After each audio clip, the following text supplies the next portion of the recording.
The scent of 1,000 white roses hung heavy in the air, a sweet perfume for what was meant to be the first day of forever.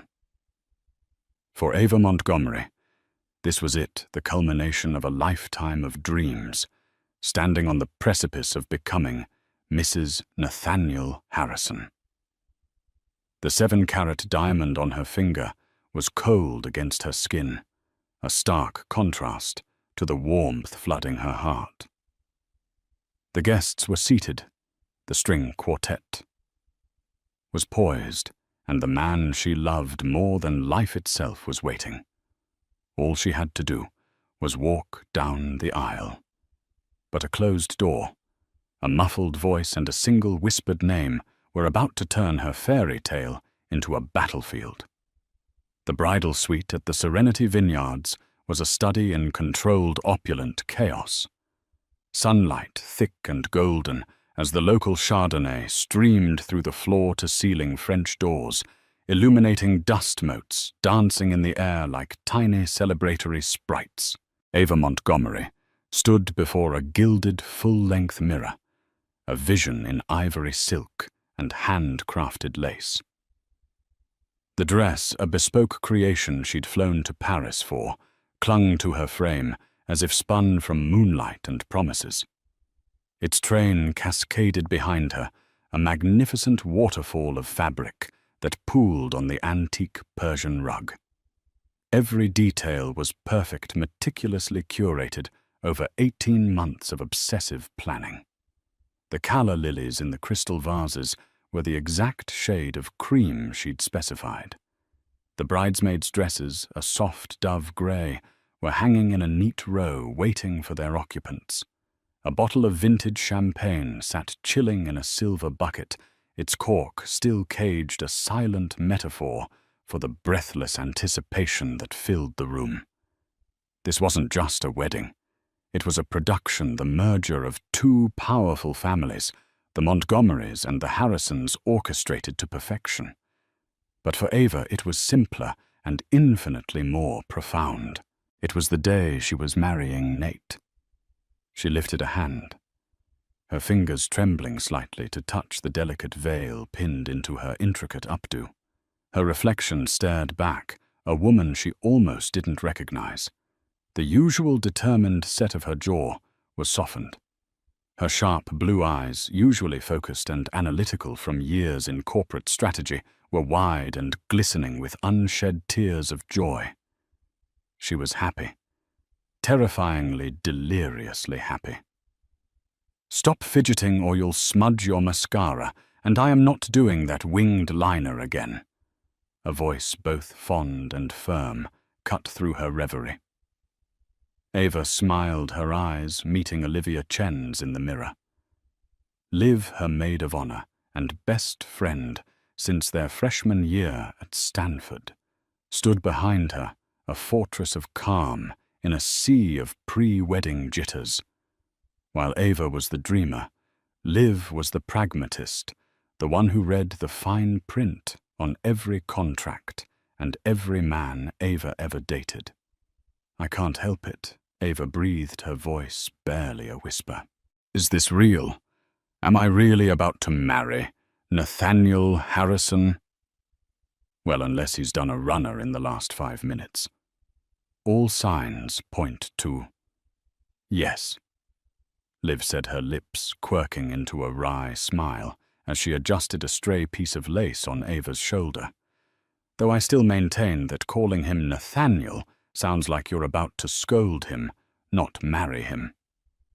Ava laughed, a genuine bubbling sound. "I love his name. I love everything about him." She did. She loved the way Nate's eyes crinkled at the corners, when he smiled, the low rumble of his laugh that seemed to vibrate right through the ambitious fire in him that mirrored her own.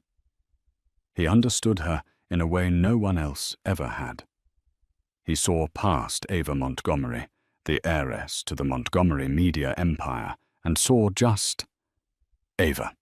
He championed her successes, soothed her insecurities, and made her feel cherished. He was in every conceivable way her perfect match. Of course, Liv had been skeptical at first. "He's too smooth, Ava," she'd warned a year ago over cocktails. Men that charming are either selling something or hiding something. But even Liv's well-honed cynicism had eventually melted under Nate's relentless charm and his seemingly genuine adoration for Ava. He'd won over her best friend, and more importantly, he'd earned the cautious approval of her father, Robert Montgomery, a man who viewed most of his daughter's suitors as hostile takeover attempts. The door to the suite opened, and Mrs. Eleanor Harrison, Nate's mother, swept in. She was an impeccably preserved woman whose posture suggested she was constantly balancing the family's social standing on her perfectly coiffed head. "Ava, my dear, you look absolutely stunning," she said, her voice crisp. "A perfect bride for my perfect son. The photographer is ready for the pre-ceremony portraits. We are running on a very tight schedule." Everything with Eleanor was about the schedule, the appearance, the flawless execution of the event. Ava suspected her future mother-in-law viewed the wedding less as a sacred union and more as the social event of the decade, a testament to the Harrison family's enduring influence. "Of course, Eleanor. I'm almost ready," Ava said, her smile feeling a little more practiced. "Good. Nathaniel is in the study just down the hall, making a few last-minute calls. Something about the Singapore deal. That boy always working," Eleanor said with a proud sigh before turning her attention to one of the bridesmaids, who had a minuscule wrinkle in her dress. Ava's heart swelled. Even now, minutes before their wedding, Nate was closing deals securing their future. He was so driven. She felt a fresh wave of love for him. After a flurry of photos that blurred into a series of bright flashes and strained smiles, the photographer finally departed. The bridesmaids were ushered out to take their places, and Eleanor Harrison went to ensure the guests were all perfectly arranged. "Okay, 10 minutes until showtime," Liv announced, checking her watch. "How are you feeling?" "Nauseous, elated." "Want to make a run for it?" "Elated." Ava confirmed, her voice firm. I need a minute, alone, just to breathe." "You got it," Liv said, giving her shoulder a reassuring squeeze. "I'll be right outside. I'll run interference on anyone who tries to come in, especially your future mother-in-law and her minute-by-minute itinerary. Take your time." Liv slipped out of the room, closing the heavy door behind her with a soft click. Ava was finally alone. The suite was suddenly blessedly quiet, the silence broken only by the frantic beating of her own heart. She walked over to the window, gazing out at the breathtaking vista of rolling hills, carpeted in rows of lush green vines. Hundreds of people were gathered below a sea of expectant faces, turned toward the flower-laden altar, where her future waited. She closed her eyes, picturing Nate's face, his handsome smile, his warm hands in hers. Forever, she thought. The word felt vast and beautiful. She just needed one quiet moment to anchor this feeling, this perfect crystalline moment in her memory, before stepping out to begin the rest of her life. The groom's study, where Nate was, shared a wall with an adjoining private anteroom. Seeking total silence, she slipped into the small book-lined space, a quiet sanctuary, away from the main suite, just to gather her thoughts in complete solitude. The anteroom was a pocket of tranquility, a stark contrast to the buzzing energy of the bridal suite. The air smelled of old leather and lemon polish. A single high-backed armchair, sat beside a small table, a space clearly designed for quiet contemplation. Ava sank into the plush velvet, the voluminous skirt of her wedding dress sighing around her. For the first time all day, she felt she could truly breathe. She closed her eyes, counting her heartbeats, trying to slow the wild, joyful gallop in her chest. 1, 2, 3, 4. The silence she had craved was suddenly broken. It wasn't loud, just a low murmur from the other side of the wall that connected to the groom's private study. Nate's voice. A soft, involuntary smile touched Ava's lips. He was still in there. She imagined him pacing the floor, handsome and impossibly dashing in his custom tuxedo, perhaps practicing his vows one last time. The thought was so endearing it made her heart ache with affection. She leaned her head back against the chair, content to just listen to the cadence of his voice, the familiar timbre that was her favorite sound in the world. But the tone was off. It wasn't the slightly nervous, excited energy she would have expected. It was low, intimate, and oddly soothing, the way one speaks when trying to calm a turbulent situation. There was an edge of something she couldn't quite place. Clandestine. Curiosity faint at first, then sharp and insistent, pricked at her. This was silly. It was probably just a last-minute call with his best man, David Carter, going over some final detail. Still, she found herself rising from the chair, her silk slippers making no sound on the thick rug. She moved toward the shared wall, drawn by an inexplicable pull. There was an old, ornate air vent cover set into the wall, a relic of the estate's original construction, and the sound was filtering through it more clearly. She hesitated for only a second before pressing her ear gently against the cool, painted wall beside it. "No, it's difficult, but you have to trust me," Nate was saying. His voice was a low caress, a velvet ribbon of sound that he had used with her 1,000 times on late-night phone calls. Just for a few more hours, everything is going exactly to plan. A plan. Ava frowned. He must be talking about the Singapore deal Eleanor had mentioned. His dedication was admirable, but couldn't it have waited until after the honeymoon? There was a pause, and Ava strained to hear the other side of the conversation, but it was impossible. He was on his phone. "Don't be like that," Nate's voice continued, and now there was a distinct note of placating tenderness that made a cold knot form in Ava's stomach. It was a tone she knew intimately, the one he used after they'd had a small disagreement, the one that melted her every time. "You know it's not like that. You can't possibly think this ceremony means anything more than a business transaction." A business transaction. The words hit her like stones. Her breath caught in her throat. He was speaking about their wedding, their marriage. He was talking to a business associate, obviously, and downplaying the emotional significance to maintain a professional, hardened exterior. Yes, that had to be it. Nate was a shark in the boardroom. He was simply in work mode.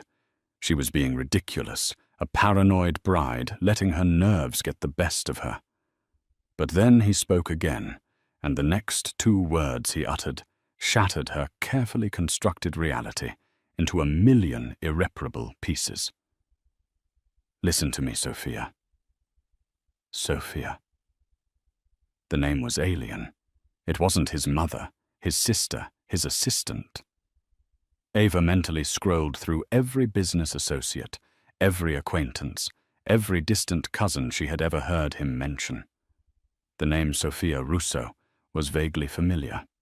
A senior VP at a rival firm they had briefly discussed as a potential acquisition target months ago.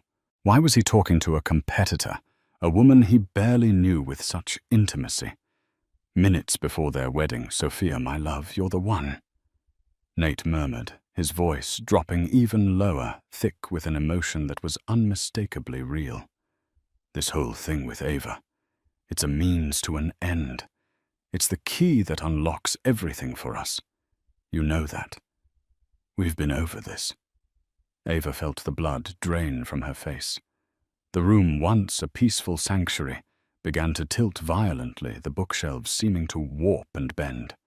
Her heart, which had been beating with joy just moments before, was now a frantic trapped bird slamming against her ribs. My love. He had called this other woman my love. The term of endearment, his special name for Ava, felt like acid on her skin. She wanted to pull away, to run from the room, to unhear the words that were branding themselves onto her soul. But she was frozen, pinned to the spot by a horrifying magnetic force. She had to know. She had to hear the rest of the lie that had been her life. Leaning against the wall, Ava felt the cold plaster seep through the delicate lace of her dress, a chilling premonition of the ice that was rapidly encasing her heart. The world had narrowed to this one single point, the sound of her fiancé's voice weaving a tapestry of betrayal through the thin partition. Every word was a thread, pulling taut, strangling the beautiful picture of the life she thought they were building together. Of course she's beautiful. Nate was saying, a dismissive, almost clinical assessment that made Ava's stomach clench. And smart. That's what makes her the perfect front. Robert Montgomery adores her. He wouldn't sign over proxy control of his media shares to just anyone's husband. He's doing it for her. He thinks he's securing his little girl's future with a man who loves her. A wave of nausea washed over Ava so powerfully she had to press a hand to her mouth. This wasn't just infidelity. This was a calculated long con, a corporate raid disguised as a romance. Her father. He was using her love for him to get to her father, to gain control of the company her grandfather had built from the ground up. The prenuptial agreement, which she had thought was a standard formality, now loomed in her mind as a sinister document. She remembered Nate being the one to suggest a clause, an unusual one, about merging certain voting rights in their respective family companies to show a united front. Her father's lawyers had questioned it, but Nate, with his easy charm, had convinced everyone it was a gesture of ultimate trust. It wasn't trust, it was a Trojan horse. No, don't cry, baby. Please don't cry. Nate soothed into the phone, and the false tenderness in his voice was grotesque. Nothing changes between us. This is just a piece of paper, a performance. Think of it as the most lucrative acting job of our lives. Once the merger is complete and the Montgomery assets are leveraged into our new venture, I'll initiate the exit strategy. A quiet, amicable divorce in a year or two, citing irreconcilable differences. By then it will be too late for them to undo the financial ties. A year or two. He had their entire sham marriage and its demolition planned out. He spoke of it with the same dispassionate strategy he would use to describe a stock portfolio. He would live with her, sleep with her, pretend to love her for up to 2 years, all while his heart belonged to this Sophia, and his ambition belonged to her family's legacy. Ava thought back to their entire relationship. The whirlwind romance, the grand gestures, the perfectly timed declarations of love. Had any of it been real? The trip to Tuscany, where he'd proposed at sunset. Was he thinking of Sophia then? The nights he held her and whispered about their future. Their children. Was it all a meticulously rehearsed script? A cold, horrifying clarity washed over her. She saw it all now, the way he'd subtly steered conversations toward her father's business dealings, his casual interest in the company's Q3 earnings, the way he'd seamlessly integrated himself into every facet of her personal and professional life. He wasn't a partner. he was an infiltrator. "I have to go," Nate said, his voice becoming slightly more hurried. "The music is about to start. My best man is probably having a seizure wondering where I am. Just be patient. I'll see you tonight."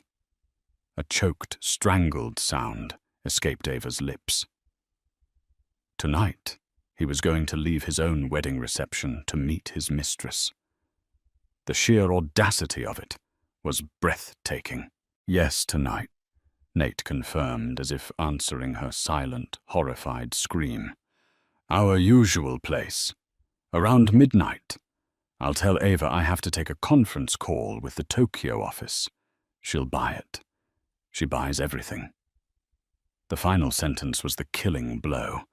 It was laced with a casual contempt, a smug superiority that revealed the true depth of his deception. He didn't just betray her. He didn't respect her. He saw her as a naive, gullible pawn in his elaborate game. The love she felt, the trust she had given him so freely, was in his eyes a weakness to be exploited. "I love you, Sophia," he murmured the final 3 words, a death sentence for the life Ava had been about to embrace. "Only you. Always." Ava stumbled back from the wall, her hand flying to her chest as if to physically hold her heart together. The room was spinning faster now, the edges blurring into a grey haze. The beautiful, expensive dress felt like a shroud. The 7-carat diamond on her finger felt as heavy and as cold as a tombstone. The joyous music that had begun to drift in from the courtyard, the soft, hopeful notes of the string quartet signaling the start of the ceremony, sounded like a funeral dirge. Her wedding day, the day her life was supposed to begin.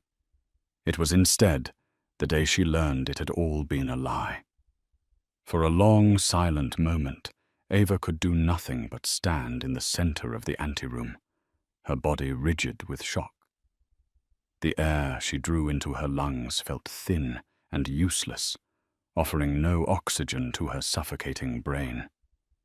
The world outside the small room, the guests, the music, the man waiting at the altar, seemed to be happening in a different dimension, a distant, muffled reality she was no longer a part of.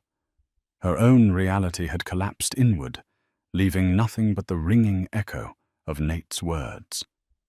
She buys everything. A violent tremor started in her hands and spread through her entire body. She looked down at her left hand, at the magnificent diamond Nate had placed there. It wasn't a symbol of love. It was a retainer for a service, the price for her family's company. She clawed at the ring, her fingers fumbling desperate to get it off, but her knuckles were swollen from the stress and it wouldn't budge. A strangled sob of frustration and despair tore from her throat. The scent of the white roses she carried in her bouquet, now resting on the small table, was suddenly cloying and nauseating. The perfume of a lie. The whole day was a lie. The dress was a costume for a fool. The vows they had written together were a work of fiction. Her love, the vast, all-consuming love she had felt for Nate, was a phantom emotion wasted on a man who didn't exist. The man she loved was a carefully constructed character, and the real Nathaniel Harrison was a monster. The door creaked open, and Liv poked her head in. "Everything okay in here?" The music started. "Your dad is waiting just outside the suite. It's go time." Liv's cheerful expression dissolved the instant she saw Ava's face. The blood had drained from it, leaving behind a stark, bone-white canvas of horror.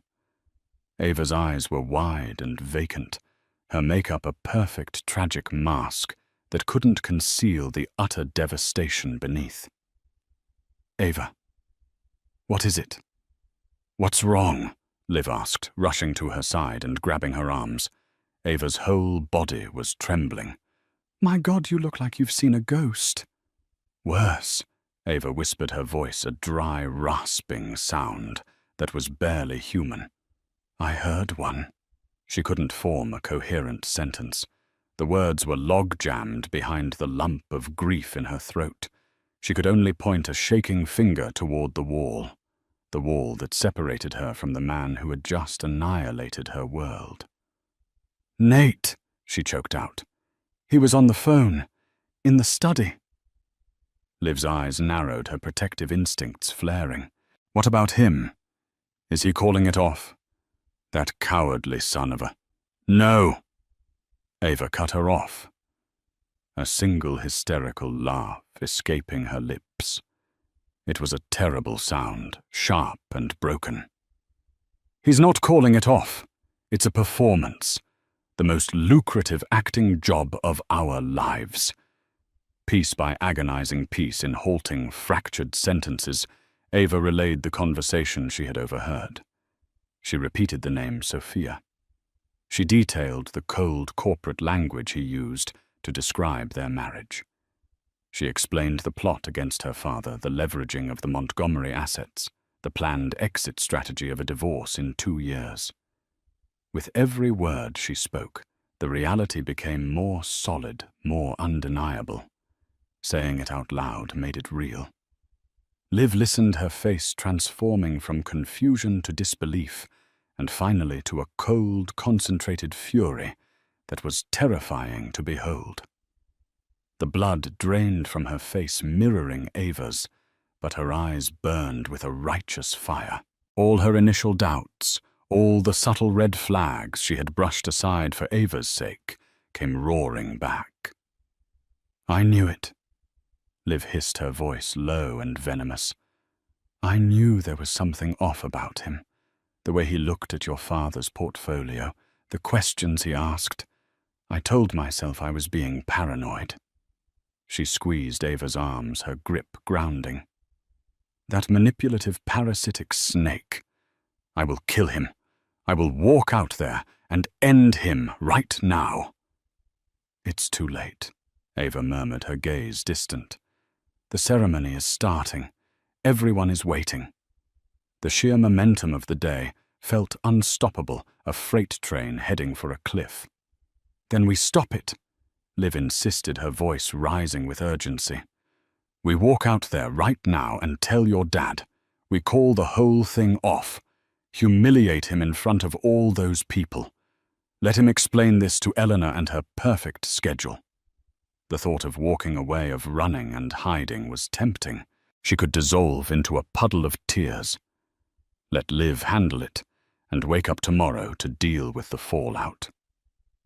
But then Nate's final words echoed in her ears. She buys everything. The smugness, the contempt. He saw her as weak a fool to be played. If she ran away crying, she would be proving him right. He would spin a story, paint her as an unstable runaway bride, and perhaps even salvage his reputation. He would win. A new feeling began to stir beneath the crushing weight of her grief. It was small at first, a tiny ember in the ashes of her heart. But as she looked at her own reflection in the darkened window pane, a woman in a white dress, shattered but not yet broken, that ember began to glow. It was rage. A pure, court-clarifying rage.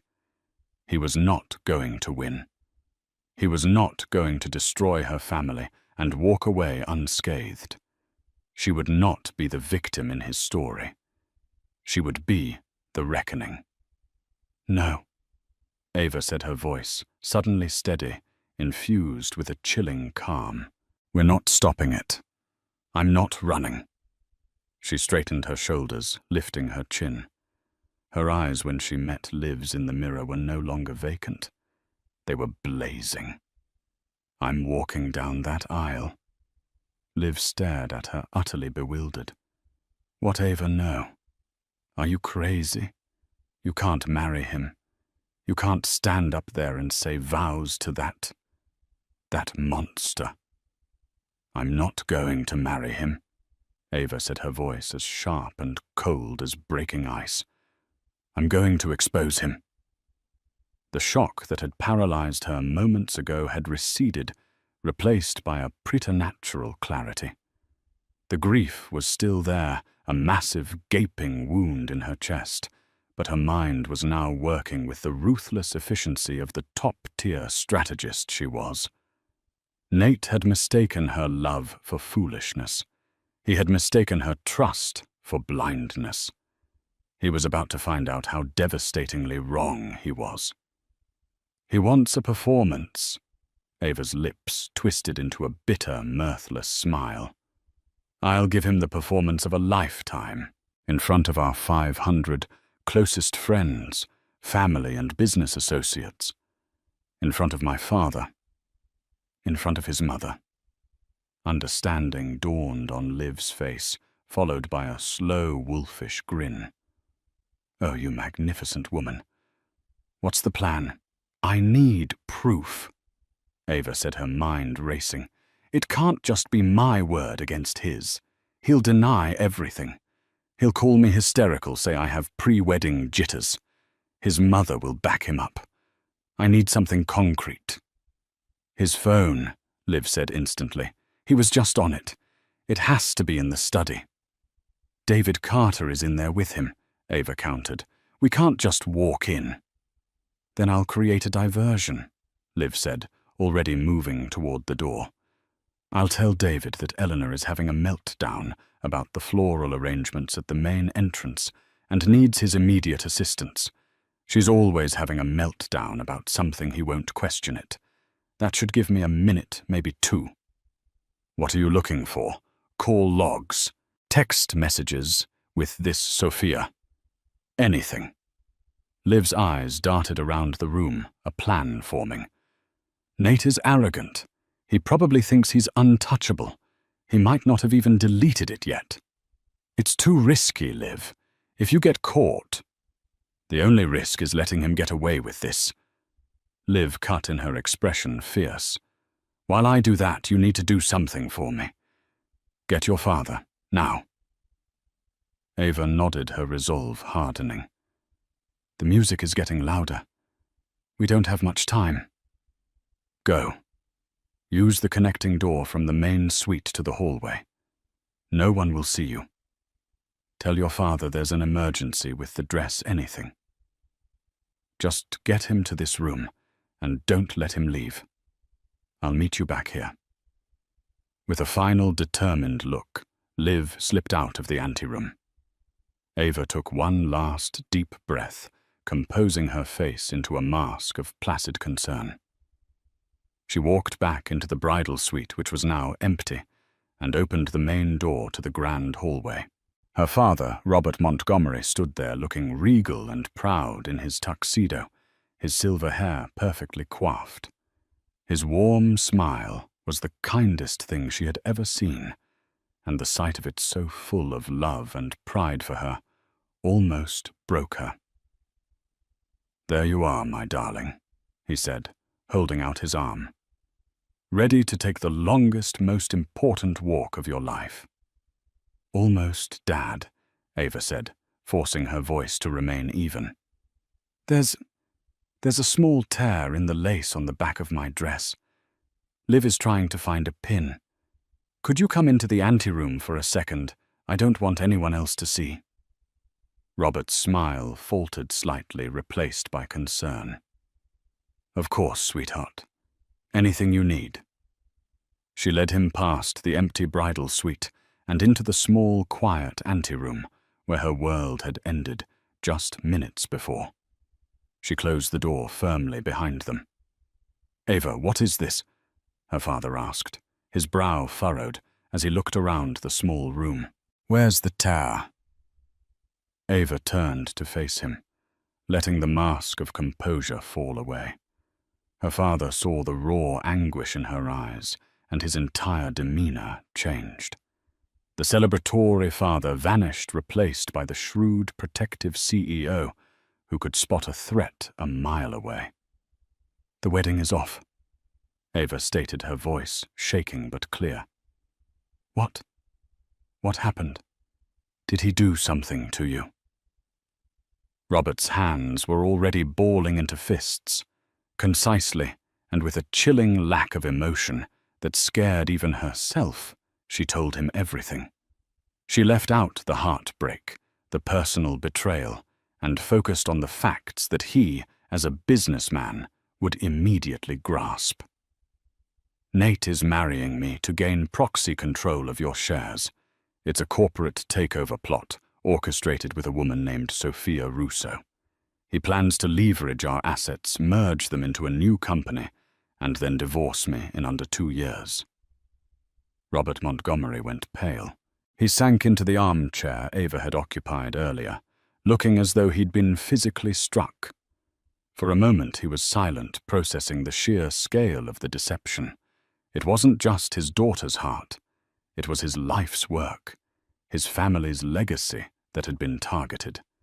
His expression shifted from shock to a glacial, terrifying rage that made the air in the room grow cold. "That young man," he began, his voice a low growl, "is about to learn what it truly means to cross a Montgomery." Just then the door opened silently, and Liv slipped back into the room, her face pale, but her eyes triumphant. She was holding her small, jeweled clutch. "Did you get it?" Ava breathed. "Better." Liv whispered, her voice trembling with adrenaline. "His laptop. It was open on his desk. He has a program that auto-records his business, calls for quality assurance. He must have forgotten to turn it off." She opened her clutch and pulled out a tiny USB drive. "I have the entire 10-minute conversation, every single word." Ava looked from the USB drive in Liv's hand to the burning fury in her father's eyes. The final piece of her plan had just clicked into place. The string quartet outside swelled, playing the opening bars of the bridal march. It was time. Robert stood up, his back ramrod straight. He looked at his daughter, his eyes filled with a mixture of immense pain for her and boundless pride. He held out his arm. "It seems, my darling," he said, his voice grim but resolute, "that we still have a walk to take." Walking down the aisle on her father's arm was a surreal, out-of-body experience. The faces of the guests turned toward her, a sea of beaming smiles and happy tears. They saw a radiant bride, the picture of perfection gliding toward her happily ever after. They didn't see the war council that had taken place just moments before, nor could they feel the Arctic chill emanating from the bride and her father. Ava held her head high, her bouquet of white roses clutched in a grip so tight her knuckles were white. Her steps were measured and deliberate, not the hesitant steps of a nervous bride, but the determined march of a soldier. Her gaze was fixed on the end of the aisle, on the man standing under a magnificent archway of flowers. Nathaniel Harrison. He was even more handsome than she had remembered his smile, broad and confident. As she drew closer, she saw the look in his eyes, a mixture of adoration and triumphant possession. He thought he had won. He was looking at his grand prize, his beautiful, unsuspecting key to a dynasty. The sight of it fueled the fire of her rage, burning away the last vestiges of her tears. Her father's hand was a rock on her arm. He leaned in his whisper for her ears alone. "I am so proud of you, Ava. Let him have it." When they reached the altar, Robert didn't just give her hand to Nate. He placed it there with a pointed formality, his eyes locking with Nate's, for a fraction of a second too long, a silent promise of retribution. Nate, oblivious, beamed at her. "You look breathtaking," he whispered, his voice full of the false warmth that had once been her entire world. "I'm the luckiest man alive." "You have no idea," Ava replied, her voice soft, her smile a chillingly perfect imitation of a happy bride's. His smile faltered for a second, confused by her tone, but the officiant began to speak, and the moment passed. The ceremony began. The words washed over Ava, meaningless platitudes about love, trust, and forever. She stood perfectly still, a marble statue of a bride, her eyes never leaving Nate's face. He seemed to sense a shift in the atmosphere, his confident smile tightening at the edges as he met her unblinking, icy stare. He fidgeted with his cuffs, a flicker of uncertainty in his eyes. They moved through the opening remarks and the readings. Then came the moment. The officiant smiled benevolently.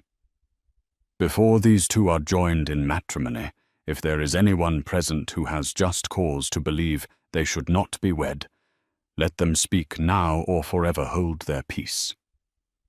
A traditional theatrical pause. The guests shuffled, a few coughed politely. In the silence, Ava, who was supposed to be the picture of silent acquiescence, took a small, deliberate step forward and raised her hand.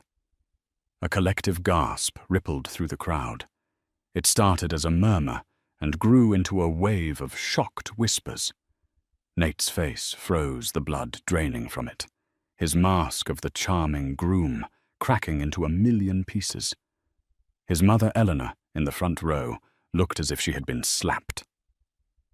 "Ava, what are you doing?" Nate hissed his voice, a panicked whisper, grabbing for her hand. She pulled it away, as if his touch were poison. She turned to the stunned officiant.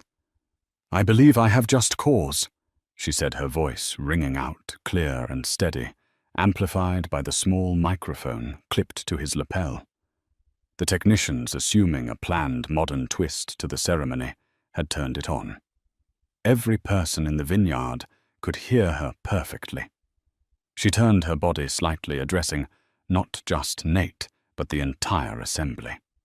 "I'd like to thank you all for coming today to celebrate this union. A union I, until about 20 minutes ago, believed was based on love and mutual respect.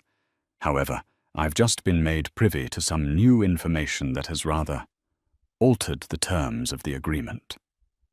She saw her father nod grimly from his seat. She saw Liv standing beside the other bridesmaids, her expression one of righteous vindication. Ava's eyes found Nate's again. His were wide with dawning horror and disbelief. "You see," she continued, her voice dripping with scorn, "I always thought my fiancé's pet name for me was my love. A little unoriginal, perhaps, but I cherished it. Imagine my surprise when I learned just before walking down this aisle that he reserves that same term of endearment for another woman, a woman named Sophia Russo." The name hung in the air. Nate flinched as if he'd been shot. His mouth opened, but no words came out.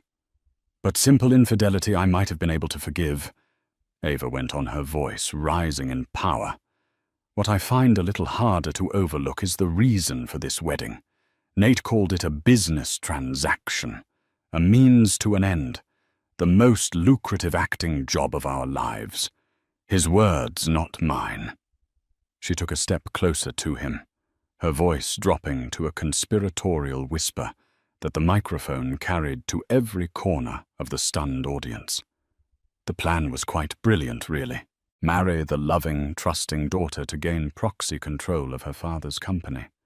Leverage the Montgomery media assets, secure your future, and then file for a quiet divorce in a year or two. And all the while you'd be seeing Sophia. You even had a date planned for tonight, your usual place, midnight. After you'd lied to your new wife about a conference call with Tokyo. Nate finally found his voice.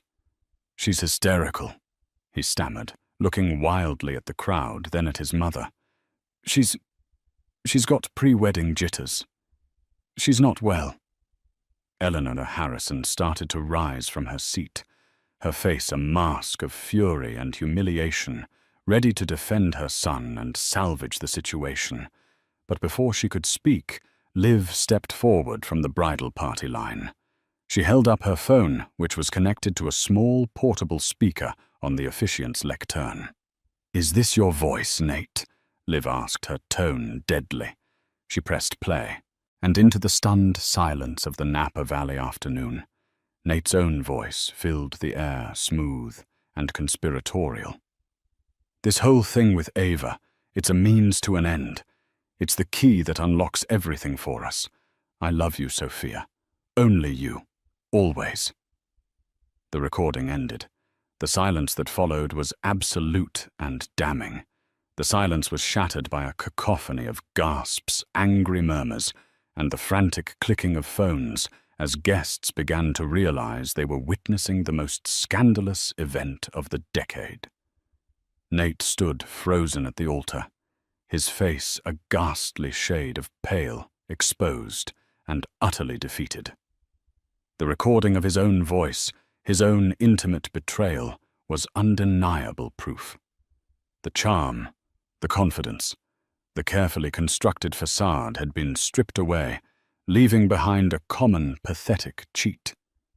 He looked desperately toward his mother, but Eleanor Harrison was no longer looking at him with maternal pride. Her face was a storm of public humiliation. Her son hadn't just been unfaithful. He had been caught. He had turned the Harrison name into a laughingstock in front of the very society she had spent her life cultivating. Her horror was not for his soul, but for her status. Robert Montgomery rose from his seat in the front row, his presence commanding immediate attention. He didn't look at Nate. He addressed the assembled guests, his voice resonating with the authority of a man who had built an empire. "As of this moment," he announced, his words sharp and final, "Montgomery Media and all of its affiliates are severing any and all ties, both present and future, with Harrison Industries. Any joint ventures are hereby terminated. Our legal team will be in contact." Each sentence was a hammer blow, publicly and professionally dismantling the Harrison family's ambitions. It was a corporate execution performed in broad daylight. Nate finally looked at Ava, a desperate, pleading expression on his face. "Ava, please, we can talk about this. Don't do this." Ava looked at the man she had almost married, and for the first time she felt nothing. No love, no hate, not even pity. There was just a vast, empty space where her feelings for him used to be. He was a stranger, a failed business proposition. She slowly began to pull off her white silk gloves. Then, with a strength she didn't know she possessed, she twisted the 7-carat diamond ring on her finger. It finally came loose. She held it up, letting it catch the afternoon light, a glittering symbol of a toxic lie. She looked him directly in the eye. "My father's company. My family's legacy, my trust. You thought this was the price for all of it?" She said, her voice quiet, but carrying the weight of her conviction. She opened her palm and let the ring drop. It hit the stone steps of the altar with a small, definitive clink, a sound of finality that echoed through the vineyard. "You're not wealthy enough to afford my heart." Without another word, without a single backward glance, Ava turned. She gathered the skirt of her magnificent dress, the one she had chosen for a life that no longer existed, and she began to walk. Not run. Walk. Back down the aisle she had just ascended. This time the faces of the guests were a blur of shock, awe, and for many deep respect. She wasn't a jilted bride fleeing in shame. She was a queen, abdicating a corrupt throne, her head held high, her back straight. She had walked into this ceremony a naive girl in love, and she was walking out a woman who had saved herself and her family. Her father and Liv fell into step on either side of her as she reached the end of the aisle. They didn't speak. They didn't need to. They simply formed a protective wall around her, their presence a silent testament to the love that was real and enduring.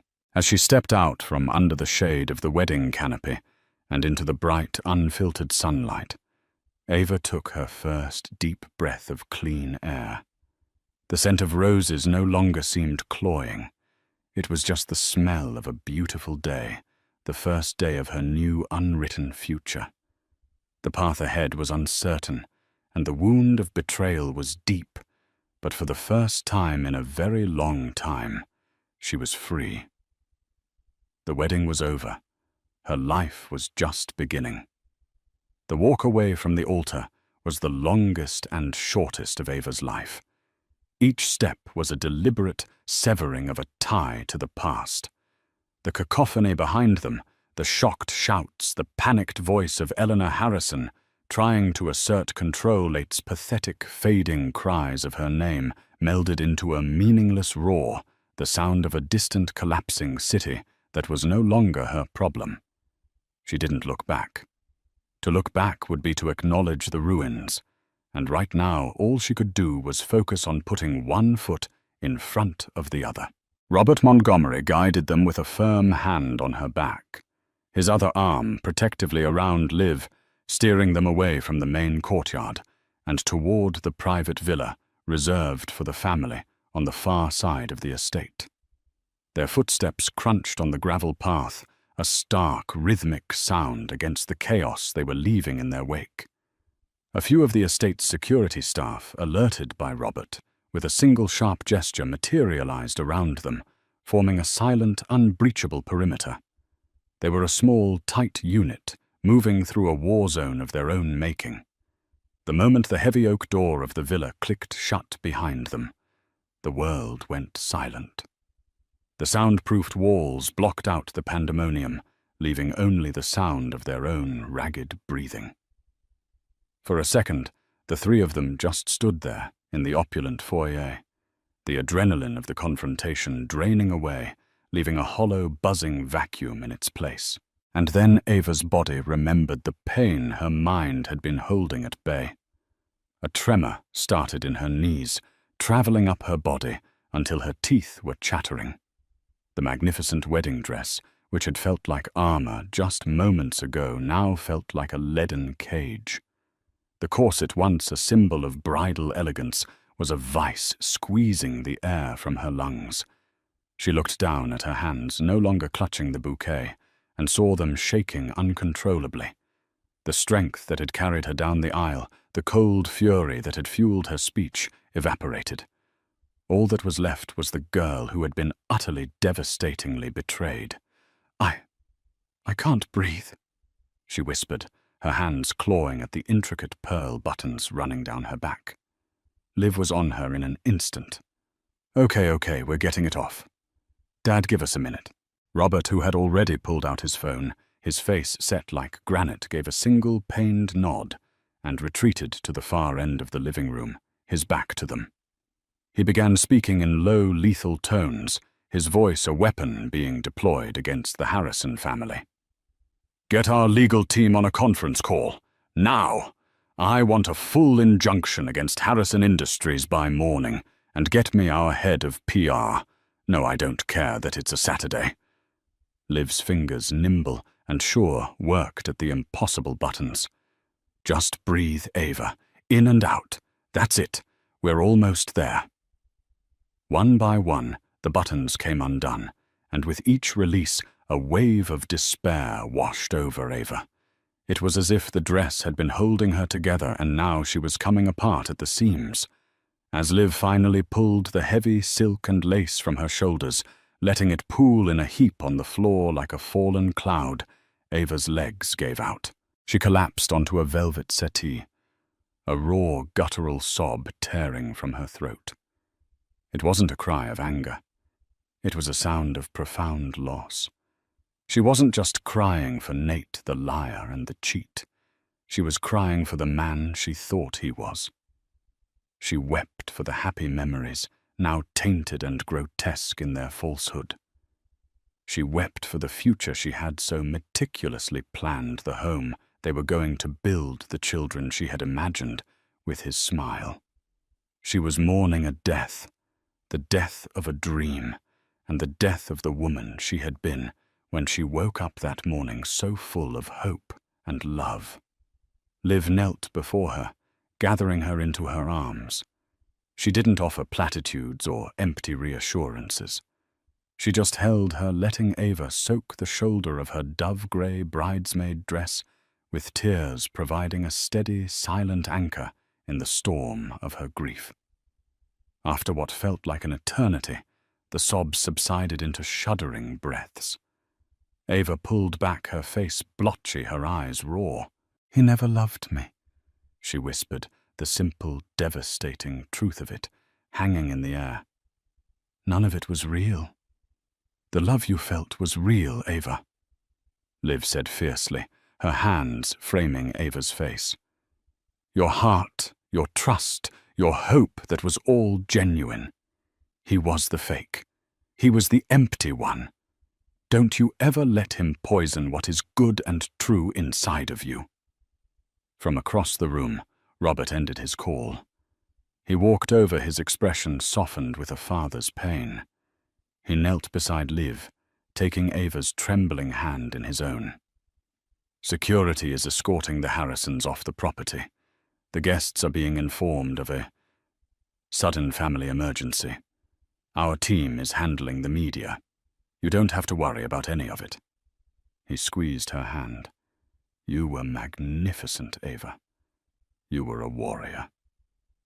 "I don't feel like a warrior," she whispered, looking at the heap of ivory silk on the floor. "I just feel broken." "You have been broken open," her father corrected gently. "And you will heal, and you will be stronger than you ever were before." He looked from his daughter to her best friend, his eyes full of gratitude. "Both of you will." A fragile sense of peace began to settle in the room. The worst was over. The lie was exposed. The performance was done. Ava looked at the two faces before her, her fiercely loyal friend and her unshakable father. This was real. This love, this support, was the fortune Nate had never been clever enough to see. She had lost a fiancé, a future, a fantasy. But she hadn't lost everything. She hadn't even lost the most important things. They were right here, kneeling with her in the ruins. What Ava did that day wasn't just about revenge. It was a profound act of reclaiming her own story. In the face of devastating betrayal, she refused to be the victim. She chose strength over sorrow, truth over tradition, and her own self-worth over a hollow fairy tale. Her walk back down that aisle wasn't an escape. It was a coronation. She crowned herself the ruler of her own destiny. We all face moments where our world is shaken, where the people we trust reveal themselves to be someone else entirely. The question is, what do we do next? Do we crumble, or do we rise from the ashes, stronger and wiser? What would you have done in Ava's shoes? Share your thoughts in the comments below. If you've ever had to find strength in the middle of a storm, we want to hear your story. Your journey could be the inspiration someone else needs to hear today. Thank you for listening, and if this story moved you, please give it a like. Share it with someone who needs a story of resilience, and subscribe for more real-life drama. Thanks for watching.